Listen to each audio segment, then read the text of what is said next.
Okay, let's make a quick point about how fake anarchist capitalists don't understand capitalism. Yeah, you heard me. Starting out with a big guns. So if we're going to do this, we're going to have to start at the very beginning, very basic stuff, and that is, what is capital in the first place? What is capitalism in the first place? What is the relationship between those two things? A lot of people seem to need a remedial course on this, and I am here to provide. Capitalism, in the broadest possible sense, is a society built around the acquisition and exchange of capital. Gaining capital and exchanging capital is the principal goal of most people in that society. Gaining capital and exchanging capital is the primary way in which most people's needs are served in that society. In the society that we live in, the blighted hellscape in which we live. Capital, that is, the capital of capitalism, is a material which is widely exchanged in lieu of goods and or services, and it is widely exchanged for goods and or services. Capital can be any number of things. Capital can be paper money, capital can be plastic money, capital can be bullion, capital can be cryptocurrencies like Bitcoin, capital can be seashells. Capital can be almost anything, but tends to follow two basic rules. The first is that the object that is being traded has no value in and of itself. People can't use it for anything. The second rule is that capital is generally something that can be fairly easily found and produced. Free exchange is the unrestricted, or just lightly restricted, trade of goods and or services. That is, you can trade one good for another good, you can trade one good for a service, you can trade a service for a good, or you can trade a service for another service. In our case, understanding that free trade and capitalism are not the same thing is not enough. What needs to be understood is that capitalism requires free trade to function properly. The trick that a lot of capitalist YouTubers, especially anarcho-capitalist YouTubers, have pulled is to suggest that free trade and capitalism are literally the same thing. I've seen this a lot in the capitalism has always existed in some capacity crowd. I've heard people say that moss growing on a tree and incidentally providing water to that tree is a form of capitalism, which is to say that there are people who believe, unironically, literally, that capitalism can exist between two non-sapient entities.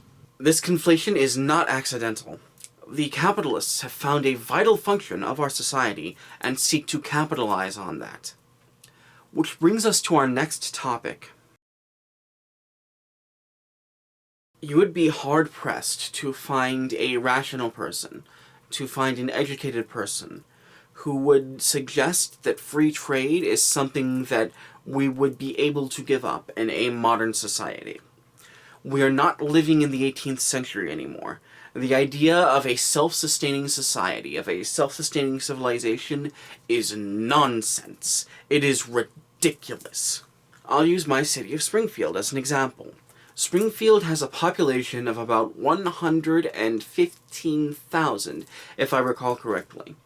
If our population were to be expected to provide its own food, its own water, its own housing, its own health care, it would die. Thousands of people, tens of thousands of people would die over the course of about a year. There is simply not enough land, not enough area in the city of Springfield to sustain a population of that size, not without outside help, not without free trade, not without people bringing in other goods, bringing in food, bringing in water, bringing in clothes, bringing in electronics, bringing in things to fix factories. And in exchange, Springfield provides other cities with other goods. I will admit that I would be hard-pressed to tell you off the top of my head what those goods are, but I know that there is some manufacturing here in Springfield. Expecting communities to be self-sufficient is also just ineffective on its face. Just by way of an example, larger plots of land don't just produce larger amounts of food. Larger plots of land also produce more amounts of food. Larger amounts of food per acre. Something like a lake doesn't just produce more water. The bigger it gets, it produces more water per acre. Do lakes have acres? It's not just that the bigger it gets, the more stuff it produces. It's that the bigger it gets, the more efficient it becomes at producing those things. And that's not even getting into communities that can't sustain themselves just on their face. What about arid communities that can't produce food or water at all?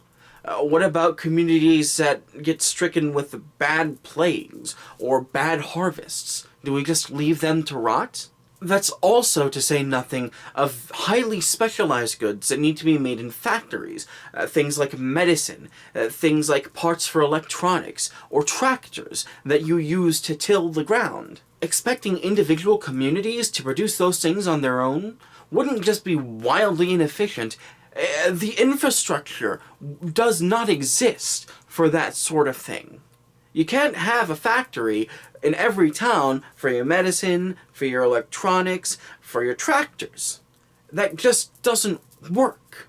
And all of that is to say nothing about free trade between individuals.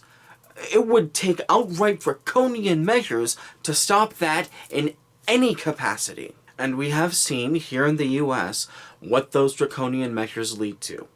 A perpetual prison class, modern-day slavery, and the centralization of power in such a way as to protect both of those institutions. It is unacceptable. You can't have a society without free trade. It wouldn't be a free society. And make no mistake, I want a free society. Most anarchists, most communists, most anyone wants some kind of free society. There are authoritarians out there, sure. We call them tankies. But even most tankies understand that free trade is necessary even for their authoritarian society to exist. That's how necessary free trade is in the culture that we have now, and in any culture that we could potentially build from it. You just can't go without it. The only people that seem to actively oppose free trade in any meaningful capacity seem to be capitalists. I know that's heavy. I will explain. So it needs to be understood that maybe I have a little bit different understanding of anarchism than most people. I'm not exactly well read on the topic, but I do have an understanding of how anarchism works in a practical sense. And from that practical sense, I have a principle. There's a principle I have described in the past that I have described as self-determinism.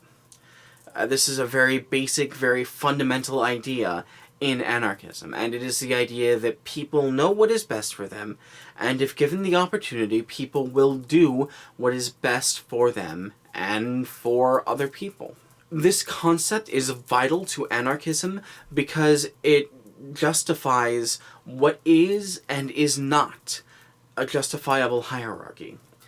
If something takes away someone's self-determinism, if something makes it more difficult for a person to make their own decisions, to do what they know is best for them, then it is not a justifiable hierarchy. There are reasons that people do things outside of their best interests. People like me would say that the primary reason is capitalism. In a historical context, the primary reason would be resource scarcity, but we are not living in an era of resource scarcity anymore. Some other reasons might include acts of nature, being in bad relationships, or just being under a lot of stress. There are also psychological conditions that can prevent someone from making decisions that are in their best interest, but those things are illnesses, and those things can be treated most of the time. Furthermore, those illnesses, in my experience at least, tend to be the result of capitalist pressures and people not being able to deal with those capitalist pressures, or dealing with them in an unhealthy way. No anarchist would presume that they would be able to stop acts of nature. No one can stop a tornado, no one can stop a flood, no one can stop an earthquake. No anarchist would presume that we can stop bad relationships from happening. Because you're always going to have some people who are just kind of shitty. You're always going to have some people who just react badly to things, even if they aren't shitty people. No anarchist would presume to get rid of mental illness, because we can't even properly define what mental illness is most of the time. What we can do is eliminate a great deal of stress that is heaped upon people's shoulders.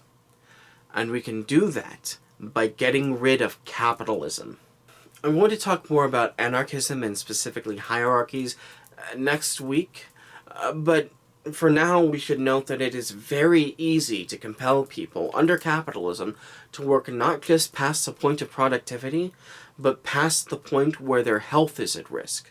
Jim Sterling has been covering this frequently as of late, at least as it pertains to the video game industry. You see, it's easy to get people to work past the point of exhaustion, to a point where their health is on the line, to the point where they don't have a life outside of work, because people are dependent on capital to survive in any capacity. Furthermore, some anarchists, such as myself, would suggest that as capitalism grows, it restricts free trade more and more. The idea behind this is actually very simple. As capitalism grows, the capital, the wealth that it accumulates, goes into smaller and smaller hands. It centralizes, and that means that less and less people have access to the same services and the same goods. To demonstrate this, we are at a point right now where most people don't have access to healthy food or prompt medical care. And some people don't have access to food outside of food banks, and they don't have access to medical care at all. And this isn't because those things aren't there for these people to have, and it isn't because these people don't have anything to offer to society. It's because society has decided that it is not interested in anything that these people have to offer them. Society is withholding capital from these people, and that is restricting the choices that they can make. If that's not restricting free trade, I don't know what is. See, that's the rub. When capitalists talk about free trade, they aren't talking about people having access to food, or clean water, or clothing, or shelter, or medical care. They're talking about rich people having access to anything and everything they want. Capitalists understand, correctly in some cases, that free trade means that you get whatever you want at the expense of everyone else. It's a zero-sum game. And in that game, you either win or you die. I don't know, it kind of seems dystopian when you put it like that. Did we make it? Is it short enough? Is it short enough? Barely. Looks like it's short enough. Let's transition to editing Ron now. Alright. Editing Ron here, and yes, I know about the noise, and yes, I'm sorry, but I can assure you that it was much, much worse before I finagled around with it. It only gets... This is me being nice, quite frankly. Yeah. I'd like to specifically thank Leftist Tech Support for showing me how to do that. That has proven to be very invaluable. People have been, maybe not complaining, but criticizing the amount of ambient noise in my channel for some time, and I'm glad I know how to fix it now, or at least alleviate it a little bit.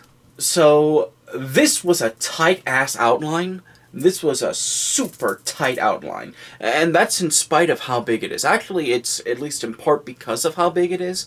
The larger ones tend to be a little bit tighter because you can pack more stuff in, and I did pack a bunch of shit in here. So I don't think... There are things that I could go into, but all of those things, especially the stuff about hierarchy, is stuff that I'm going to discuss at length later on in other topics. I don't think that there's a lot I can say in my capacity as editing Ron, except I'm sorry that the noise is so loud, especially in the beginning of the video. I know it caused it, and I will seek to prevent it in the future. I'm still accepting questions for the Q&A thing. I'm not sure when I'm going to do that. I think I'll just wait until I feel I have an appropriate amount of questions. That seems like the most logical thing for me to do. Also, since I'm expecting some anarcho-capitalist or some fake anarchist capitalists, or facts as I'm going to call them for short from here on in, since I'm expecting some of those people to witness this video and to respond to it, if you see a response to this video, please leave it in the comments. I want to be aware of those, and I want to view those for the last video in this series, which is about how fake anarchist capitalists, or facts as I'm going to remember to call them from here on in, do not understand how logic works. Also, I do try to be receptive to criticism, receptive to different ideas. If there are things that I've misunderstood, then I legitimately want to correct those things. But I don't feel like that's the case. That would be... You'd have to make a very strong case that I'm misunderstanding something. Although some people might be able to do that. I would expect some people to be able to make a strong case that I'm misunderstanding things, because, you know, quite frankly, I'm not a smart person. I've got an IQ of 63. That's about the IQ of a gorilla. I am Rube from Cornfield Land. Yeah, I guess that's everything important to say. The next video, as indicated in the update video, is going to be about how facts do not understand anarchism.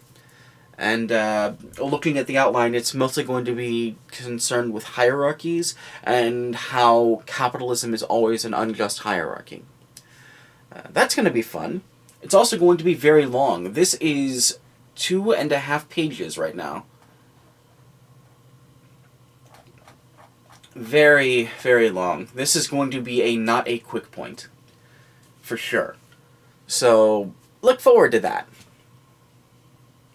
And until you're able to look forward to that, until you're able to look forward to that, until we get there, take care of yourself, alright?